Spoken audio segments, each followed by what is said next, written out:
চালের দাম নিয়ে জানাতে পাবনা থেকে আছেন সহকর্মী খায়রুল ইসলাম। খায়রুল, পাবনার বাজারে চালের দাম কমেছে কিনা, কমে থাকলে প্রকারভেদে কেজিতে কত টাকা করে কমেছে?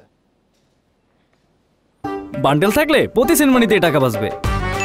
বিকাশ সেনমানি বান্ডেল কিনে জিতুন প্রতি লেনদেনে। আপনি জানেন যে এই মুহূর্তে কিন্তু পাবনাতে ধান কাটা মাড়াই কিন্তু ইতিমধ্যে শুরু হয়েছে।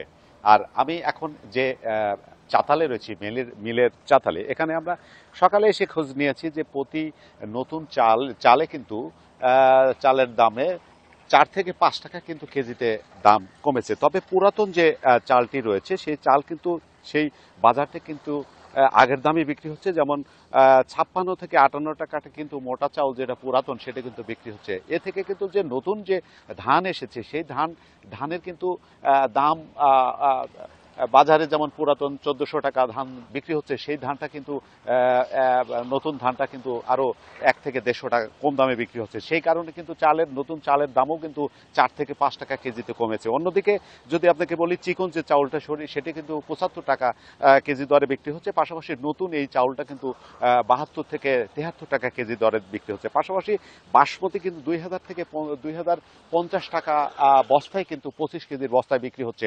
আর এই বাসমতি কিন্তু গত এক সপ্তাহ আগেও কিন্তু আমরা দেখেছি 2200 থেকে 2300 টাকা বস্তা কিন্তু 25 কেজির বস্তায় কিন্তু বিক্রি হচ্ছে।